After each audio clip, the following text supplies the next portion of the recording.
Non. Alors, on va essayer de réviser donc, la teneur de ce qui a été dit la semaine dernière, Bezrat Hashem.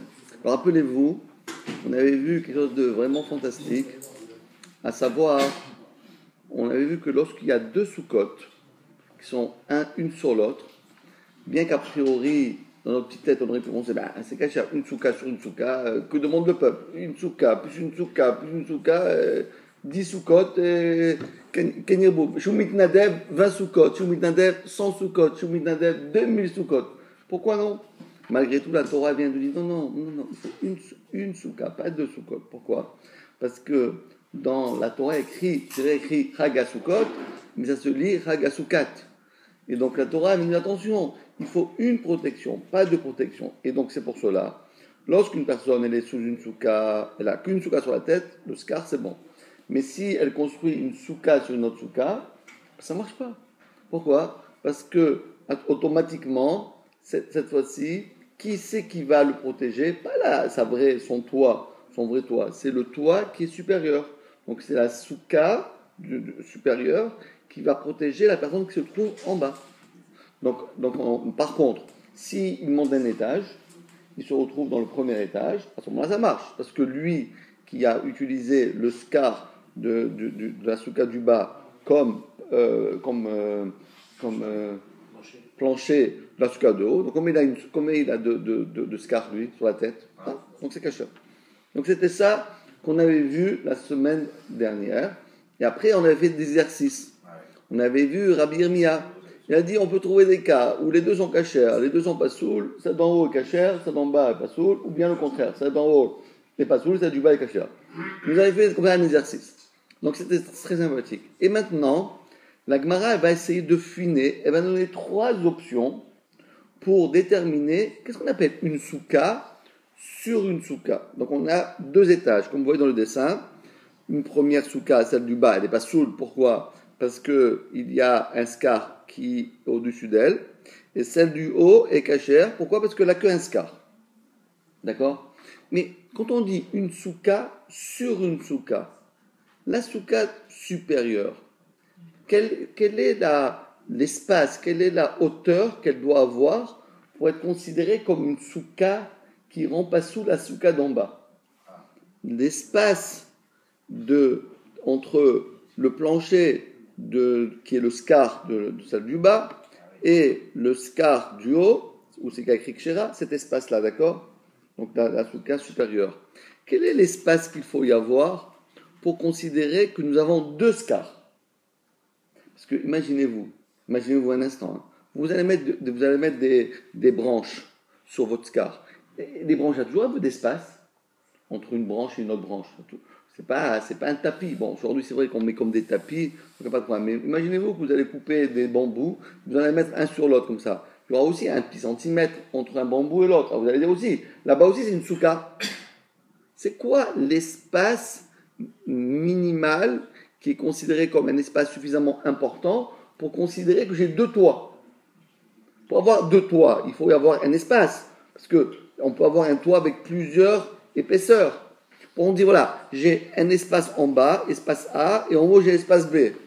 Pour que je considère que l'espace B, c'est un espace qui est suffisamment important pour que je considère que le scar du haut protège l'espace du haut, et le scar du bas protège le scar du bas. Quel est cet espace-là qu'il faut avoir? C'est l'épaisseur, on dit. Non, pas l'épaisseur, la hauteur. La hauteur. L'écart? Ouais, exactement. L'écart qu'il y a entre. C'est ça qu'on veut essayer de définir. C'est quel est l'écart entre ici et ici? Cet espace-là. Quel est l'espace qu'il faut avoir ici? 1 centimètre, 2 centimètres, 10 mètres, 20 mètres, 5 mètres. Combien il faut avoir d'espace pour considérer que j'ai deux sous-côtes, une sur l'autre? Bravo! Ça c'est beau. Bravo. A priori, vous avez raison, qu'a priori on aurait pu croire, et d'ailleurs on va voir, c'est un des avis qu'on va trouver, c'est de considérer que pour être considéré qu'avoir une souka sur une souka, il faut que la souka qui est supérieure, elle soit cachère. Et pour qu'une souka soit cachère, il faut combien de hauteur? 1 mètre. 10 tfachim. Donc automatiquement, pour que la souka rend pas soul, il faut aussi avoir 10 tfachim, c'est-à-dire 1 mètre. Mais c'est pas sûr. Pourquoi? Parce que 1 mètre, c'est une souka cachère. Maintenant, on veut savoir une souka. Bon, d'accord, je ne peux pas y habiter, mais c'est quand même, j'ai un espace suffisamment grand pour considérer que j'ai 2 toits. Le problème, c'est comme ça. Quelqu'un, il a une maison, il veut se voir se protéger. Il dit, je fais un toit, et je vais faire un toit supplémentaire pour une protection. Alors, combien d'espace il doit laisser pour qu'on considère qu'il a 2 toits? Parce que s'il met un toit sur l'autre, ça ne veut pas qu'il avait 2 toits, ça veut dire qu'il y a un toit qui est un toit épais. On va dire un toit avec un certain volume. S'il met 1 mètre, c'est sûr qu'il y a 2 toits. Il y a un toit. Mais combien faut-il d'espace entre le premier toit et le deuxième toit pour considérer que j'ai 2 toits? C'est vrai que pour avoir une souka cachère, il faut 1 mètre, 10 tfachim. Ça, c'est pour qu'elle devienne cachère. Mais là, on ne veut pas qu'elle devienne cachère. On veut qu'elle est suffisamment importante en elle pour rendre pas soul qu'on considère que j'ai 2 toits. Vous voyez? Allez, on va voir ça tout de suite. Mais vous avez raison que c'est une très bonne déduction que vous avez dit. Puisque pour rendre cachère, il faut 10 tvachim, pour rendre pas soul, celle d'en bas, il faut aussi 10. Peut-être que non. Pour la rendre cachère elle-même, il faut 10. Mais pour embêter les autres, même si je suis moins que toi, moins que ça. Pour embêter, on n'a pas besoin d'être tellement grand. Même des petits peuvent embêter les grands. Alors, dans les mots, kama, dit la Gemara, kama, combien? Yé ben souka les souka. Combien d'espace doit-il avoir entre souka les souka, entre le skar du haut, du bas, et celui de la souka du haut. VT, et ce sera, pour que la souka, tartona du bas, soula ne devient pas soul. Donc la question de base, la Mishnah nous a dit 2 skars, ça ne marche pas. Ok, 2 skars. Mais combien il y a d'espace entre le premier et le deuxième? C'est ce qu'on va voir, 3 avis. Alors le premier avis, Amar Ravuna. Ravuna vient et nous dit, Tefar. Il suffit d'avoir un espace de 10 cm, pas de 10 fois 10 cm. 10 cm déjà, le fait que j'ai un espace de 10, je peux considérer ici que j'ai 2 choses distinctes. J'ai un premier toit et dessus un deuxième toit. Un premier scar et dessus un deuxième scar. Si j'ai moins qu'un tefar, je considère que c'est considéré comme étant le même scar, simplement, il y a un petit peu d'air entre les parties du scar. Mais si c'est séparé de 10 cm, donc je dis 10 cm c'est un scar, et ce qui est en bas c'est l'autre scar. Donc j'ai deux scars distincts l'un de l'autre. À Maravuna Tefar, 10 cm. Et d'où est-ce qu'il sort le 10 cm? D'où ça sort ça, 10 cm? 10 Tefar, 1 mètre, on a compris. Mais 10 cm, ça sort. Il va dire, chez Ken Matsinu, car nous avons trouvé Be'oale Tuma Tefar. Alors, nous, on cherche ici le Roel. C'est-à-dire quoi? On veut savoir un toit qui protège, qui fait une protection. On a dit, il doit avoir une certaine hauteur. On a vu au sujet de Touma que si on a un espace de 1 téphar, 10 cm, ça devient comme une sorte de protection. D'où est-ce qu'on va voir ça? Be'oel, on va expliquer tout ça. Be'oel, Touma, Téphar. D'où est-ce qu'on voit ça? Detnan, écoutez bien. Parce que là, on va apprendre des choses qu'on ne connaît pas du tout. On va entrer dans un monde extraordinaire qui est le monde de la Touma et la Tara, la pureté et l'impureté. Il y a une Mishnah qui nous dit la chose suivante de Maseret Ohalot. On n'a pas l'occasion beaucoup d'étudier Maseret Ohalot, mais il faut quand même l'étudier un peu. Pourquoi on a un peu l'étudier, même si on n'a pas tellement l'occasion, mais voilà. Pourquoi on appelle le Talmud Bavli Babylonie? J'ai déjà dit plusieurs fois. Alors nous on dit parce qu'il a été écrit en Babylonie. Ça c'est une erreur fatale. On s'en fout si c'est écrit. C'est écrit, on va dire le Talmud de France, d'Angleterre. C'est pas important où ça a été écrit. C'est essentiel. Pourquoi on appelait Babylonie? Babli, c'est quoi Babli? Bravo. On avait expliqué, la Gemara dans cette question dit c'est pas une erreur de dire que Babli, ça vient du mot Babylonie. Pas du tout. Babli, ça vient du mot Baloul, qui veut dire mélanger. Parce que, rappelez-vous, que la Gemara, elle nous dit qu'un homme, il doit prendre son temps et le partager en 3 parties. Le premier, dans l'étude, il doit partager 1/3 de son temps pour le Chumash. Le 2e tiers pour la Mishnah. Le 3e tiers pour la Gemara. Et la Gemara dit, oui, mais alors nous, on ne fait pas ça. On fait que la Gemara, ça ne marche pas. Mais dans la Gemara, c'est, si tu veux, la synthèse de tous les 3 parties. Parce que dans la Gemara, on explique les versets, que ce soit du Chumash, du Navi, des Ktuvim. Deuxièmement, on explique la Mishnah. Troisièmement, on fait de la Gemara. Donc en réalité, dans Babylonie, Babli, c'est-à-dire Baloul, on a, si vous voulez, en étudiant ce texte-là, on a fait la synthèse de toute la Torah. Donc quand tu dis la Gemara, tu étudies en même temps le Chumash, en même temps la Mishnah, en même temps la Gemara. La Gemara, c'est la synthèse.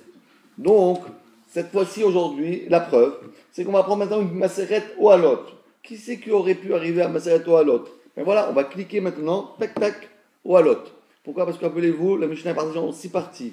Qui c'est qui peut me dire les 6 parties de la Mishnah? Shisha, Sidre, Mishnah. Chamisha, Chumshe Torah. Shisha, Sidre, Mishnah. C'est quoi? On dit Echad Miyodea. On dit Echad c'est Lokenu. Shtaim c'est les Luchot. 3 c'est la Avot. 4 c'est les Imaot. 5 c'est les Chumash. Et 6 c'est la Mishnah. C'est quoi les Mishnah? Alors, qui c'est qui peut me dire les 6 Sidre Mishnah? Allez, moi je vous aide le premier, mais aidez-moi. Le premier c'est quoi? Zraïm. C'est toutes les lois de la terre d'Israël. Le deuxième, bravo, Moed, c'est toutes les lois des fêtes. Le troisième, Nashim, toutes les lois des femmes, bravo. Le quatrième, non, on vient de le dire. On ne peut pas faire, on peut pas redondance. Non, c'est pas le quatrième. Quatrième, c'est Babakama, Metzia, Vatra, c'est quoi? Nezikim. Le cinquième, comment il s'appelle? De quoi ça parle? Le cinquième, ce qu'on fait maintenant, tous les lachot des korbanot, c'est kodashim. Et le cinquième, c'est quoi? Ta'arot. Allez, on répète. Le premier, c'est quoi? Zraïm. Deuxième, c'est quoi? Moed. Troisième, c'est Nashim. Quatrième, c'est quoi? Nezikim. Le cinquième, c'est quoi? Kodashim. Le sixième, c'est quoi? Ta'arot. Ça, c'est l'ordre des Shisha Mishnah. Alors, nous sommes maintenant en train d'étudier, pas le premier, on étudie le deuxième, Moed, les fêtes, on est à Soukat. Et on va cliquer maintenant sur le 6, qu'on prend de Ta'arot. Et dans le Ta'arot, il y a toutes les Mishnayot. Alors, on va faire toutes les Mishnah. Vous voulez dire toutes les Mishnah dans chacun, parce que c'est des passages. On fait toutes les Mishnayot de chacun, il y en a pas mal, hein. Un peu beaucoup. Hein. Alors, on apprend un au moins, vous voulez apprendre un? Allez, on va prendre Moed. Moed, c'est les fêtes. Alors, on va commencer par quoi? Premier, ça parle de quoi ça parle? Shabbat. Deuxième, ça parle. La deuxième maseret, c'est quoi? Non, pas dans Shabbat, non. Eruvin. Les lois, ça continue. Shabbat et Eruvin. Le troisième, c'est quoi? Après Shabbat, de quelle fête on parle? La plus importante, c'est quoi? Non. Yom Kippour, bravo. C'est Yuma. Après. Rosh Hashanah. Bon, c'est vrai que c'est d'abord ça va être Rosh Hashanah avant Yom Kippour, mais on a mis quand même Yuma avant parce que c'est le jour saint. Ok. Après, on a Souka. Donc Souka. Après, on a Souka Psachim. Après, Betsa Yom Tov. Après, on a Megillah. Après, on a Ta'anit. Après, on a Moed Katan. Et après, on a Chagiga. Bon, comme ça, il faut apprendre tous 6 fois, à peu près 6 fois 12. 6 fois 12. Celui qui les connaît dans l'ordre, c'est comme le tiercé. Il a après. Mais si vous le connaissez dans le désordre, c'est déjà pas mal, mais on n'a pas le tiercé dans l'ordre. Allez, maintenant, tout ça pour vous dire, c'est pour ça qu'aujourd'hui, on va passer de la fête de Sukkot, on va passer directement dans une Mishnah de Masechet Ohalot. Parce que dans Masechet, dans le 6e partie des Mishnayot, on a dit Ta'arot. Alors Ta'arot, de quoi ça parle? C'est Kelim. Le deuxième, c'est Après Kelim, on parle de tous les ustensiles, c'est Tamé Abad. Le deuxième, c'est Ohalot. Ohalot, c'est-à-dire, c'est quoi? C'est toutes les tentes, les espaces, les toits. Alors, regardez bien ce que la Torah nous apprend au sujet de ce thème-là. On sait, dans ce thème-là, il y a écrit dans la Torah, écoutez bien écrit dans la Torah, on l'a lu dans la Parashat Para, et on va le répéter dans la Parashat Rukat, bientôt dans les journées d'été, à la fin de l'été.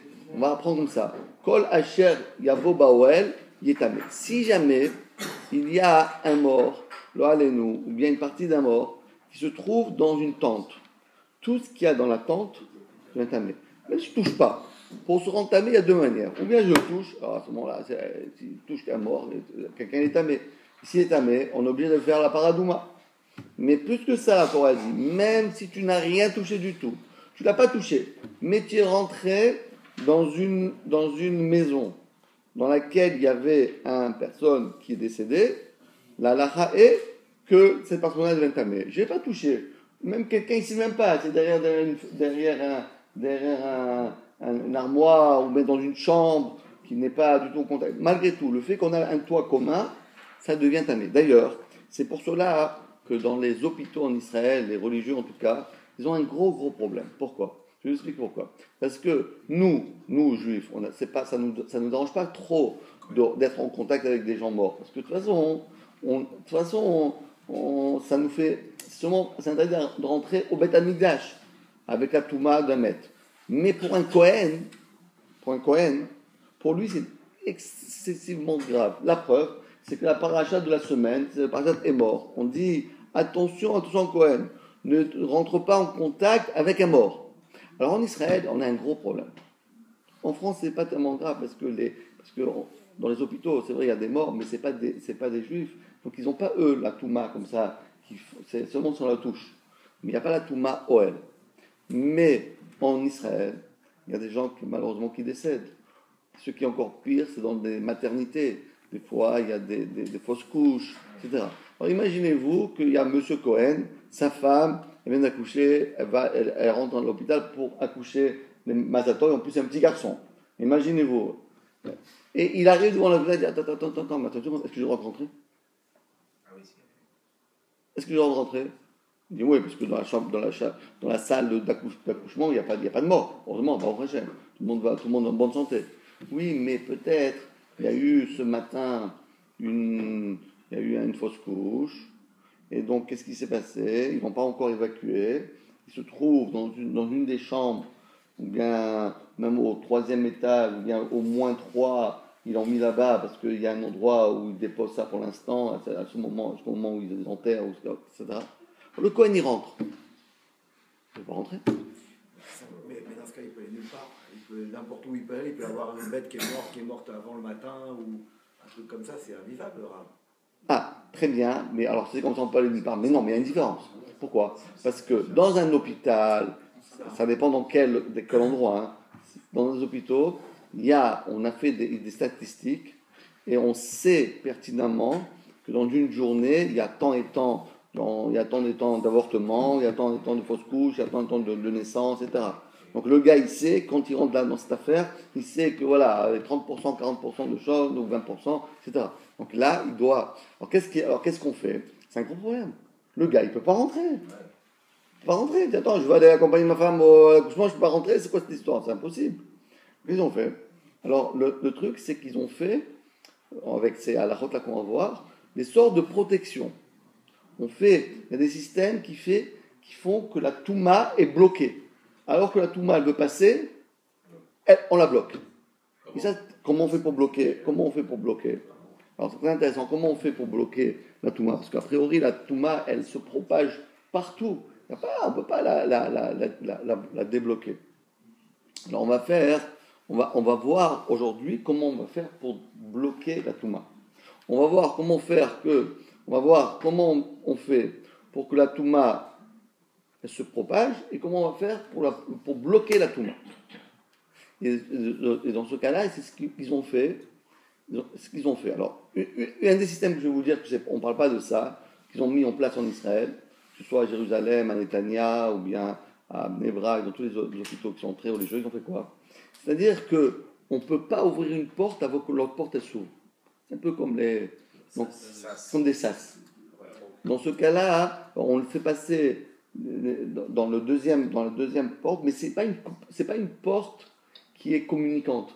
Parce que quand vous ouvrez celle-là, l'autre elle est fermée. Il faut fermer celle-là pour ouvrir l'autre. Vous voyez? Donc là, la touma ne va pas passer. Parce que même si elle va passer, il y a une autre porte. Alors tu dis oui, mais d'accord, mais alors je ouvre cette porte, mais l'autre je dois la fermer. Donc jamais en vérité les deux portes sont communicantes. Parce que la touma, elle passe seulement par le chemin où une personne peut passer. Mais comme il y a deux portes qui sont comme un sas, qui ne peuvent pas s'ouvrir en même temps, donc la touma est bloquée. C'est une des manières qu'on a fait. Ceux qui ont fait encore mieux que ça, ils ont fait un truc qui coûte des centaines, des millions d'argent. Qu'est-ce qu'ils ont fait? Ils ont fait un système que dans les murs, on va voir tout de suite, ils ont fait un espace. Ça veut dire que le toit, il y a 10 cm d'espace. Voilà, justement. Quand la touma elle est là, elle ne peut pas passer par là parce que c'est le toit qui fait que la touma, tu vois, c'est comme la touma, elle passe par là, elle continue, et hop, elle redescend. Et ça tourne. Ça fait une sorte, ça fait une sorte de voilà, ça passe dans tout le comme un circuit. Mais si tu coupes le circuit, il suffit même de 10 cm, la touma elle avance, oh, j'ai rien pour passer. Elle s'arrête. Elle ne passe pas à côté. Parce que pour passer à côté, il faut que le toit continue. Il faut que ce soit le même espace, que ce soit le même. Mais s'il y a un petit arrêt, tac, elle ne peut plus passer. Elle s'est bloquée. Ah, mais c'est très très ingénieux. Si vous voulez un jour, vous êtes à venir, je suis prêt à vous accompagner, voir ça, vous allez être émerveillé de tous les. Ça s'appelle les juges sont intelligents pour trouver des trucs. On a dans un hôpital qui fait 10 étages.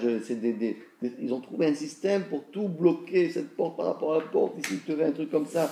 Et il y en a encore d'autres systèmes que je ne peux pas tous vous expliquer aujourd'hui. En tout cas, par rapport à notre sujet, nous allons voir que la touma, donc on vient de dire un instant, la touma, qu'est-ce qu'elle fait? Elle se propage. Mais pour se propager, elle culbute le plafond et hop, elle va dans tous les sens. Vous voyez? Elle monte, tac, et elle se répartit dans toute la salle. Comment ça marche?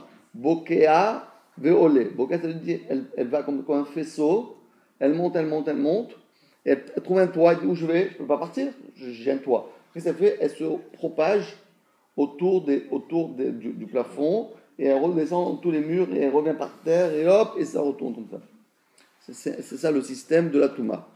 Donc, mais pour que la touma puisse monter et être stoppée par le mur, parce qu'en vérité c'est ça, c'est le mur qui la stoppe en vérité. D'un côté il la stoppe, mais de l'autre côté il propage. Vous comprenez?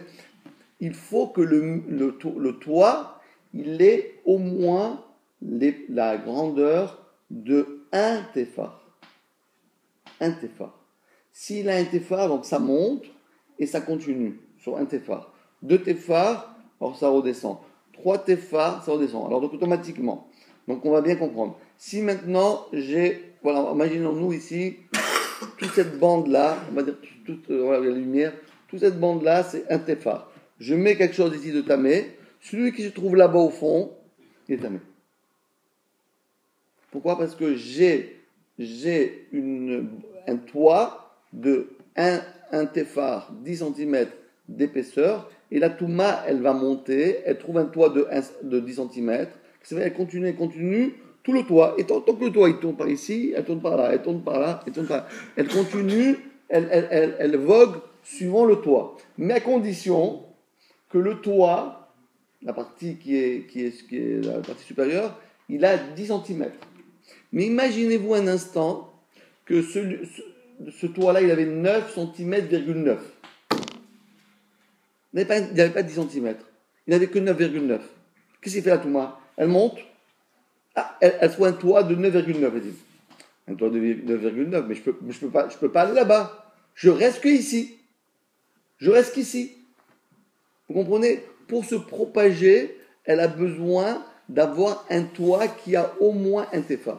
S'il y a moins qu'un téphar, elle ne peut pas se propager.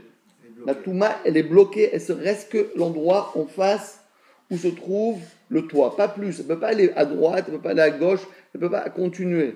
Donc en fait, c'est sans fin. C'est-à-dire que si les connexions sont bonnes, elle peut contaminer un immeuble entier. Ah oui. Ah oui. C'est énorme. C'est énorme. Ça veut dire qu'un hôpital ou bien un bâtiment, les World Trade Center, tu mets là-bas, tout est tamé. 120 étages. D'ailleurs, c'est pour ça qu'il a explosé, d'ailleurs. Imagine. Mais oui, une touma, ça peut entamer des kilomètres et des kilomètres. C'est sans fin. Mais on ne peut pas trouver un système pour qu'elle s'évacue dans l'air plutôt oui, quand est-ce qu'elle s'évacue dans l'air? C'est seulement si vous enlevez les toits. Et là, si on fait une petite cheminée. Ah oui. Si on fait des cheminées, mais il faut que la projection de la touma, elle soit la petite cheminée, elle soit en face. Il y a un trou qui soit en face de la. Elle se propage, elle fait le ciel, et puis elle trouve le trou. Ouais, non, alors elle passe par le trou et continue. Elle rentre pas dans le trou. Si c'est en face. Oui, mais la touma, elle est en face du trou ou bien elle est à côté? Le trou doit être en face d'elle, quoi. Elle se propage, comme vous dites. Non, mais pas trop. Si elle est en face d'un trou, d'abord, comme j'expliquais, elle monte tout droit. Ça dépend de ce qu'elle retrouve là-haut. Si elle trouve là-haut un plafond, elle se propage dans tout le plafond. D'accord. Donc si elle trouve un trou, eh ben, elle rentre dans le trou, elle monte jusqu'au ciel. Et si elle trouve un toit qui n'a pas un téfa, elle reste bloquée. Si elle trouve un toit qui a moins qu'un téphar, c'est considéré qu'elle a trouvé un trou. Hein? Elle s'en va. Elle monte vers le. C'est pas qu'elle s'en va, elle va tout droit. Oui, mais elle reste pas. Elle ne se propage pas. Non, mais est-ce qu'elle reste dans la pièce? Elle reste dans la pièce. Ça veut dire. Pas dans la pièce. Elle est toujours présente dans sa source, en tout cas. C'est comme un flux qui continue de monter, quoi. Hein? Si elle a oui, ça continue à monter et ça monte jusqu'au ciel. D'accord, mais celui qui est. Donc un avion, c'est pas que je dis, un avion qui passe au-dessus, l'avion devient tamé. Il n'y a pas de solution. Ah ben oui, c'est pour ça qu'on enterre les gens dans des cercueils. Parce que si tu les enterrais pas dans des cercueils, tu pouvais pas prendre l'avion. C'était correct. Et comme on enterre les gens sur les cercueils, et dans le cercueil, il y a toujours un toit. Donc la touma, elle monte dans le toit, elle remplit le cercueil, mais elle sort pas du cercueil. Et pourtant, en Israël, on n'enterre pas. Et la terre, c'est ça. Hein? Dans des draps, des fois, On les enterre où? dans un drap. Oui, dans un drap et au sol, mais on le met carrément dans le sol, mais entre le corps de la personne et les blocs, les trucs de béton qu'on met, il y a toujours un téphar. On est sur un espace, on les écrase pas avec du béton. Ils mettent des blockings comme ça, ils mettent des pierres. Les pierres qu'on met, on laisse un espace. Donc en réalité, la touma, elle arrive, elle se trouve, elle a quelque chose. Alors, je vais vous expliquer, encore une fois. Je vous dis, c'est un monde meilleur là. Vous allez apprendre des choses qu'on n'a pas l'habitude de comprendre. La touma, voilà ce qu'elle fait, elle. Elle cherche, d'abord, premièrement, elle fonctionne que verticalement. Elle ne va jamais horizontalement. Elle marche rien que verticalement. Elle monte vers le haut. Jamais elle va ni à droite ni à gauche. Ce qui lui donne la possibilité d'aller à droite à gauche, c'est le toit. Le fait qu'il y ait un toit, donc elle est bloquée et ne sait pas quoi faire, alors paf, elle va dans tous les sens. Mais s'il n'y a pas de toit, elle continue à monter. Elle monte jusqu'au ciel. Okay. Et s'il y a des paralatérales? Non, ça ne dérange pas. Ça ne dérange pas.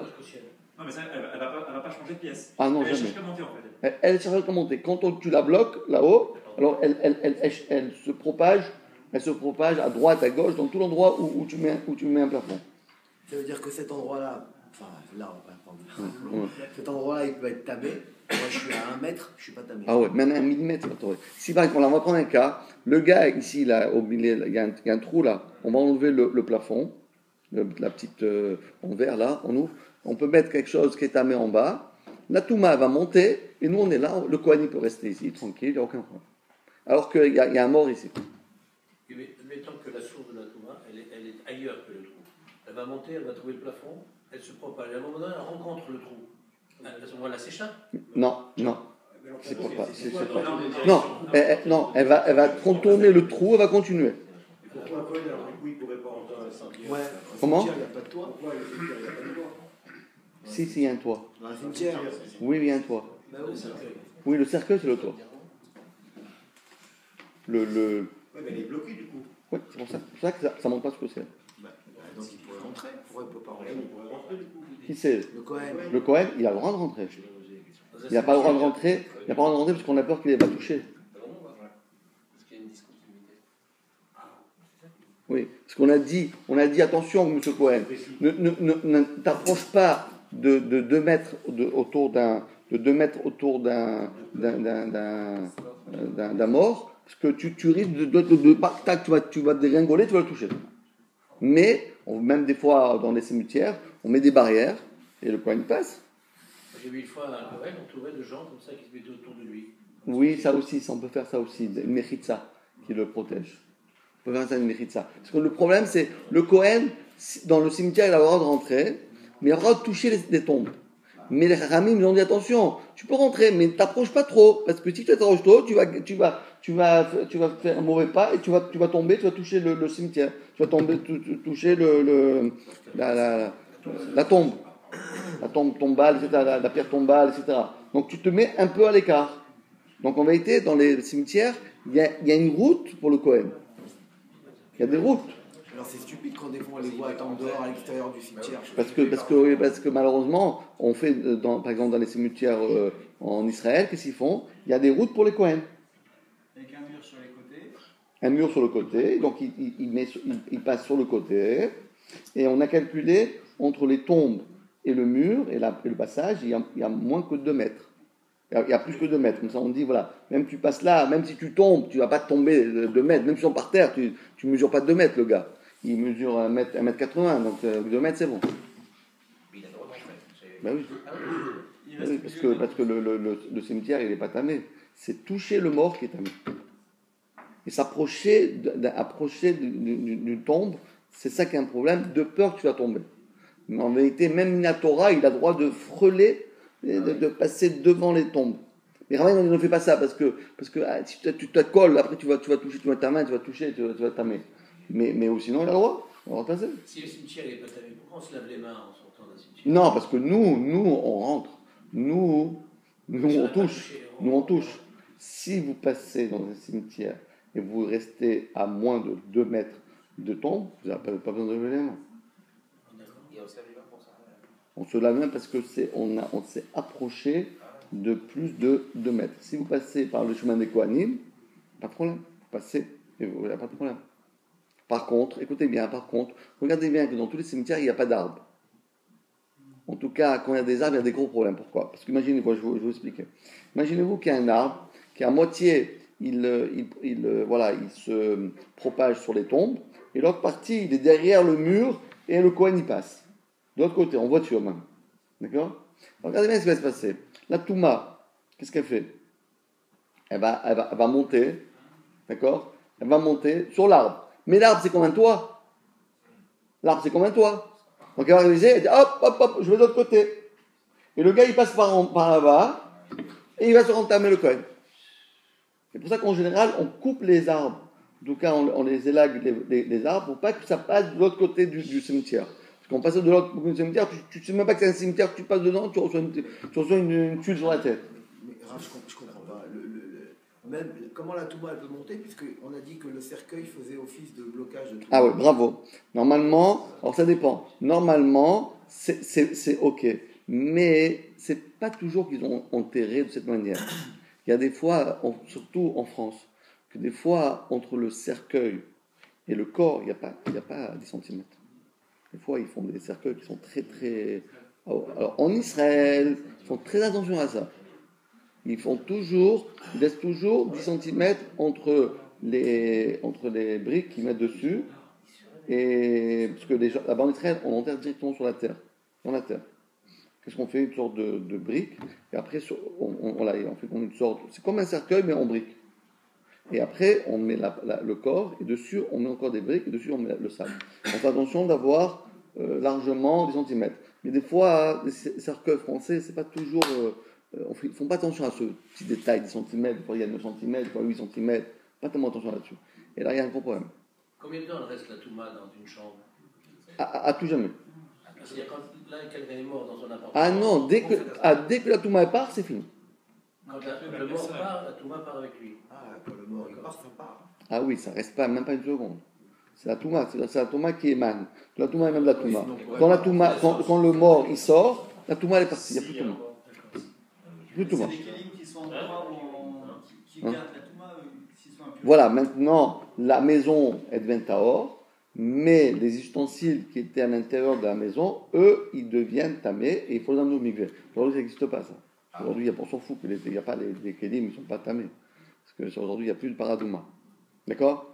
Alors maintenant qu'on a un petit peu compris, alors je répète, maintenant qu'on a compris, regardez bien, écoutez bien maintenant, le toit de 10 cm, de 1 tefa, ouais. Regardez qu'est-ce qu'il a. Il a une double fonction. Première fonction qu'il a, c'est qu'il propage la touma. Si je projette vers le haut, qu'est-ce qu'il va rencontrer? Un plafond de 10 cm, il va cogner là-dessus, et quand il ne sait pas où aller, il va à la droite, à gauche, tac, tac, il va aller partout. S'il y a moins que 10 cm, alors lui, il ne va pas se propager. Il ne va pas se propager. Moins en largeur. Moins en largeur, oui. C'est un toit, une protection. C'est moins en largeur, 20 cm, donc il ne va pas aller se propager, parce que lui, il n'a pas d'espace pour se propager. Qu'est-ce qu'il va faire à ce moment-là? Il va percer vers le haut. Parce que pour lui, quand il y a moins qu'un téphar, ce n'est pas une barrière pour lui.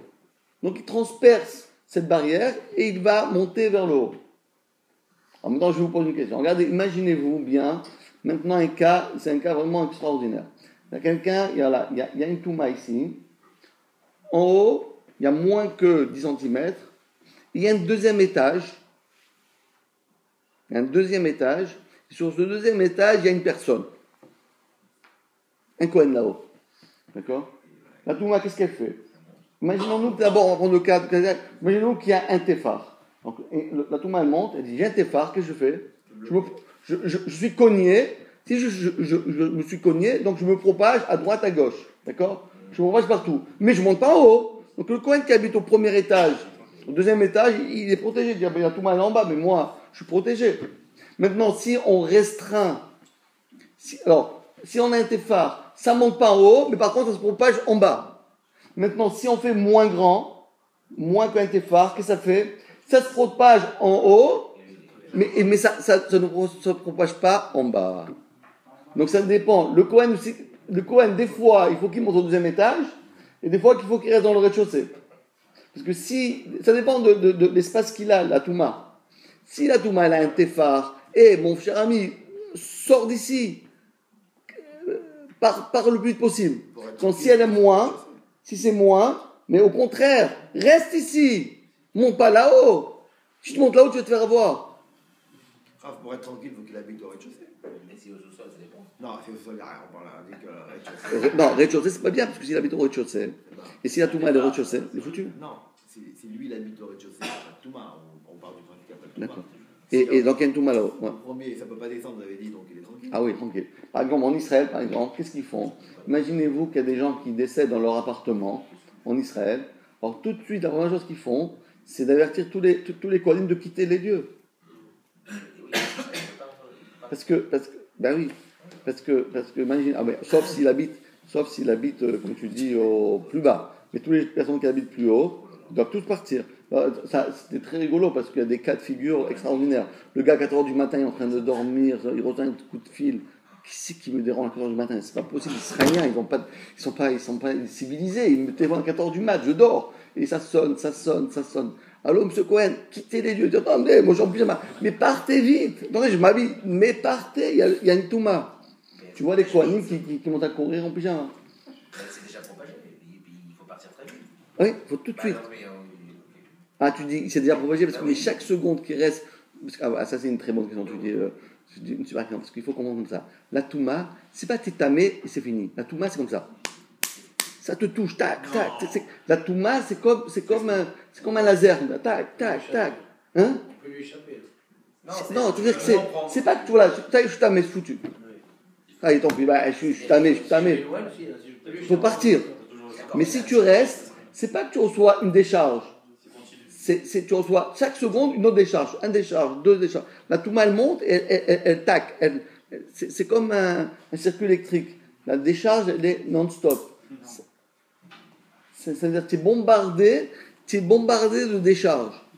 Tu es bombardé de touma, tac, tac, tac, tac, tac. Donc tu dis, je suis déjà tamé. Le gars qui est au troisième temps, on me dit, il y a une touma. Je dis, bah, c'est pas grave, ça y est, de toute façon, c'est foutu, on me l'a dit. Depuis un quart d'heure qu'il est là. Non, mais chaque seconde tu restes, tu reçois une décharge, du 2000 watts. Mais tu reçois une petite décharge de 2000 watts, tu commences un peu à tourner de l'œil. Attends, une deuxième, troisième, une quatrième, une cinquième. Donc chaque seconde, il faut partir. C'est ça le bien de Touma et Tara. Alors qu'est-ce qu'on appelle, je ne comprends pas ce qu'on appelle un plafond de 10 cm. Voilà, on va le voir. Regardez voir. Regardez ici. Regardez ce dessin-là. Regardez ce dessin. Tefar, Al-Tefar. Imaginons-nous, vous voyez le petit truc, ils l'ont fait comme ça en doré, Met, d'accord? On a pris deux ustensiles. Un qui est en dessous la barre de bois et un autre keli, notre ustensile, qui est au-dessus.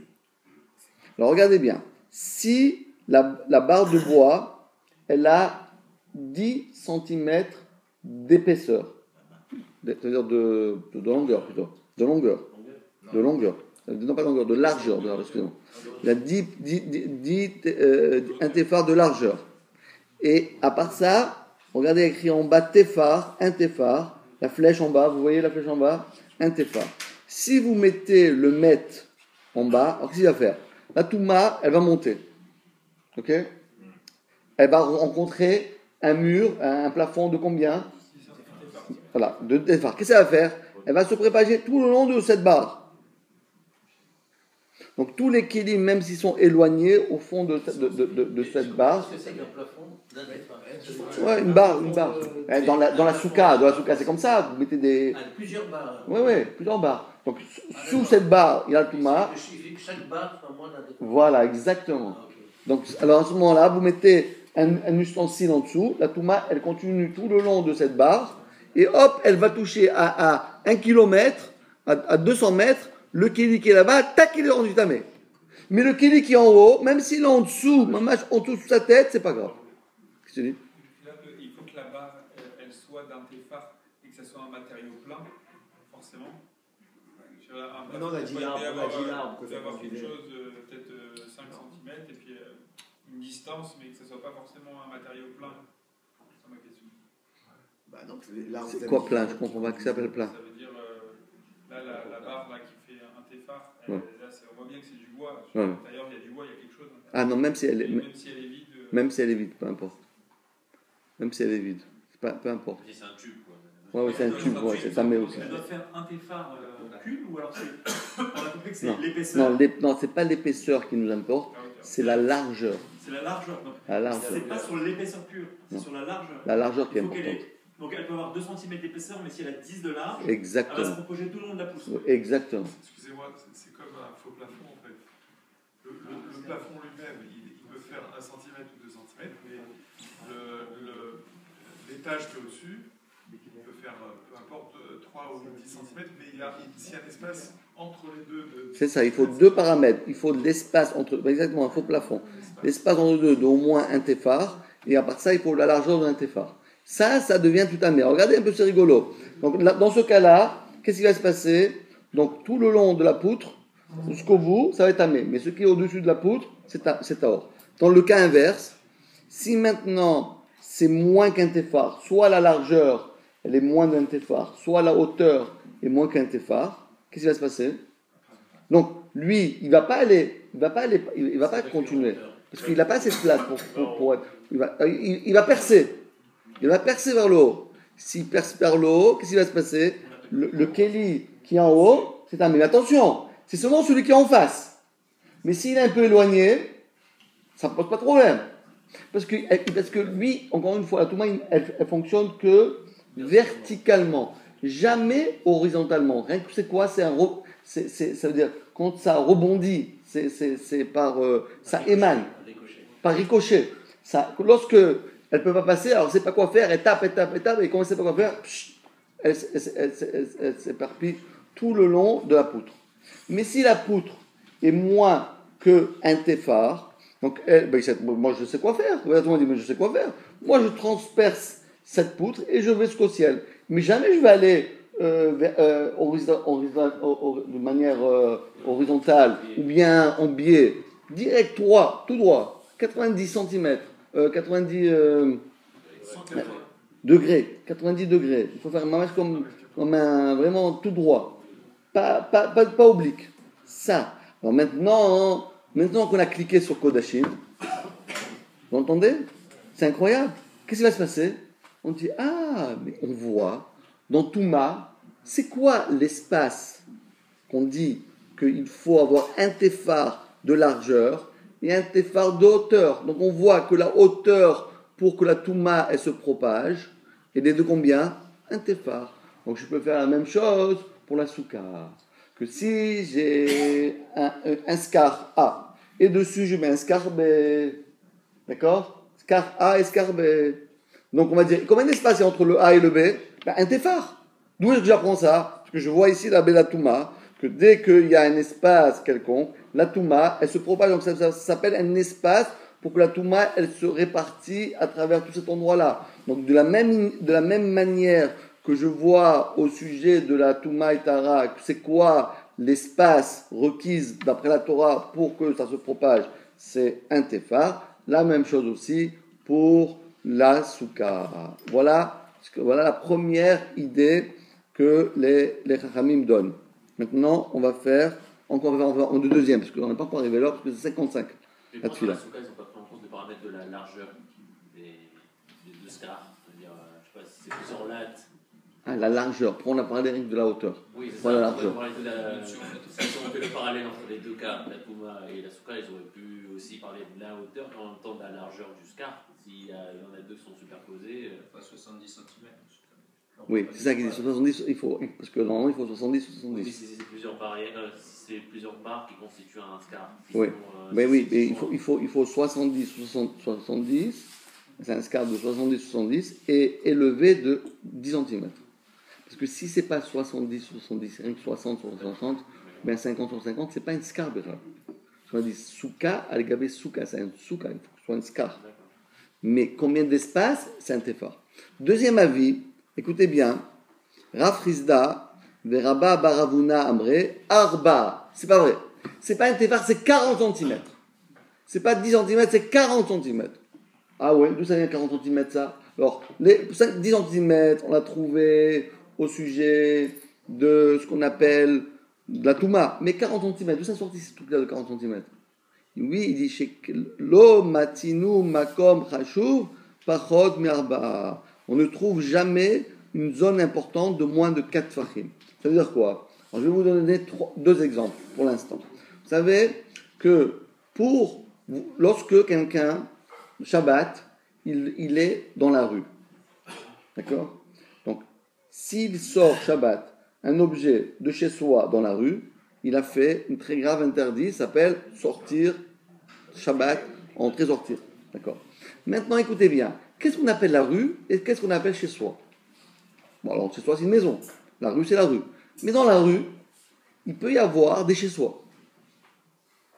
Dans la rue, il peut y avoir des chez soi. Parce que chez soi, ça ne veut pas dire simplement si ça m'appartient et j'y habite. Tout endroit, écoutez bien, qui a une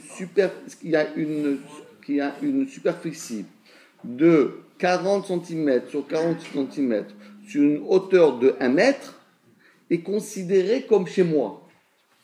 Ça veut dire que c'est pas chez moi, mais c'est pas la rue. Plutôt ça. Avec un toit. Non, pas toi. Pas besoin de toi. Pas besoin de toi. Donc je veux dire, on va prendre un exemple. Si vous avez, par exemple, vous allez marcher, vous allez voir juste à l'entrée, à la sortie, lorsque vous allez vers Charles de Gaulle, bien calculé là-bas, mais on a là-bas, ils viennent de mettre la poste, une boîte aux lettres jaune. Immense boîte aux lettres jaune. D'accord? Celui qui est là-haut, d'accord, il n'est pas dans la rue. On avait appris pour le ballon. On avait appris sur le ballon. Il n'est pas dans la rue. Il n'est pas dans la rue. Parce que la rue, ça doit être des surfaces c'est dans un endroit où on peut passer. Mais là, personne ne peut monter 1 mètre et se grimper là-haut et redescendre. Donc, qu'est-ce qu'on fait lorsqu'on arrive là? On détourne le chemin, pas jamais dessus. Donc, si c'est un espace qui est 4 fachim sur 4 fachim sur 4 fachim, 40 cm carrés, et une hauteur de 1 mètre, cet endroit-là est considéré comme quelque chose de chachou, quelque chose d'important.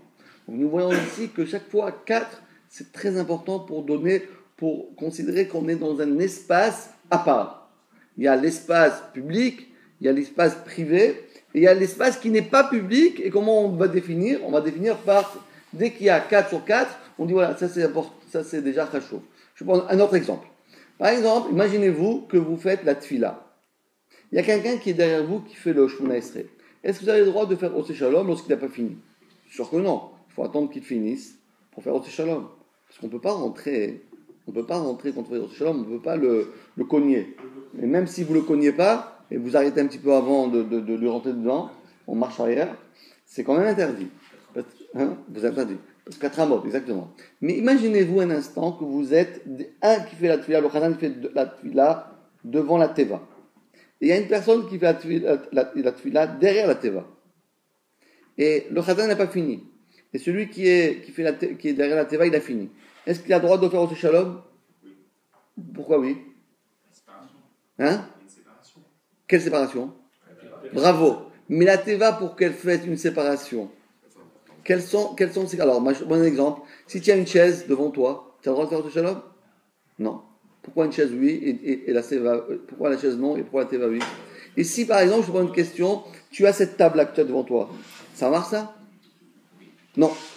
Ça dépend Non si plus. c'est mobile ou pas. Non. Il faut que ce soit, écoutez bien, il faut que ce soit un cube ouais, de 40 cm sur 40 cm sur 40 cm et une hauteur de 1 mètre, mais remplie. Avec des murs. Alors, cette table-là, elle n'est pas remplie. Alors que la teva, elle est remplie. Donc, ça marche. La chaise, peut-être, elle n'est pas remplie, premièrement. Évidemment, elle n'a pas 40 cm sur 40 cm. Parce que 40 cm sur 40 cm, même si le siège, il a 40 sur 40, mais il n'est pas plus haut que 1 mètre. Donc, 40 sur 40, ça a une interférence sur énormément de cas. Un troisième cas, et après on va faire vite. Imaginez-vous un instant, quand on a appris dans la paracha de la semaine, on a appris que quelqu'un qui a un champ en Israël, il n'a pas le droit de semer du blé et de l'orge. Il n'a pas le droit de faire des mélanges qu'on appelle kilaïm. Il n'a pas le droit de semer, par exemple, une vigne et à côté, il va planter ses choux. Il n'a pas le droit de faire ça, ça sourd. Des choux avec des vignes, ça ne marche pas ensemble. Bien que les vignes sont choux, mais on n'a pas le droit de faire des choux avec les vignes. Alors qu'est-ce qu'il faut faire? Il faut faire une séparation. La séparation qu'il faut faire entre les vignes et les autres plantations, ou bien entre les carottes et les poireaux et les tomates, etc., il faut mettre une méritza. Et combien la méritza doit être? 40 cm. Elle doit être de 40 cm. Encore une fois, 40 cm, c'est ça qui va faire une séparation. Donc on a bien compris le système de 40. Donc il vient de dire à Frisda et Ravuna et Rabba Baravuna, puisqu'on a dit que 40, c'est un chiffre, c'est le chiffre du siècle, donc on va bien comprendre. J'ai ma souka A. Je construis une deuxième souka B. Quelle est la distance, la minimale, pour rendre pasoul ma souka A, pour considérer que j'ai une souka, c'est B souka? Il faut que j'ai un espace de 40 cm. Si j'ai un espace de 40 cm, ma souka et celle du bas est pasoul. Celle du haut, elle est pasoul, mais celle du bas, elle est pasoul. Pourquoi? Parce que j'ai souka, al-gabé souka. Mais par contre, si je fais 30 cm, 20 cm, même si je fais 10 cm, comme on a vu pour la vie, c'est pas grave. C'est pas grave, parce qu'on va considérer que tout ça, c'est le même scar qui a pris un peu de volume et qui a un peu d'espace entre le premier et le scar, mais tout ça, c'est le même scar. Bravo. Alors on va faire rapide, après on continue encore 5 minutes pour la troisième avis, après on s'arrête. Les Khazak.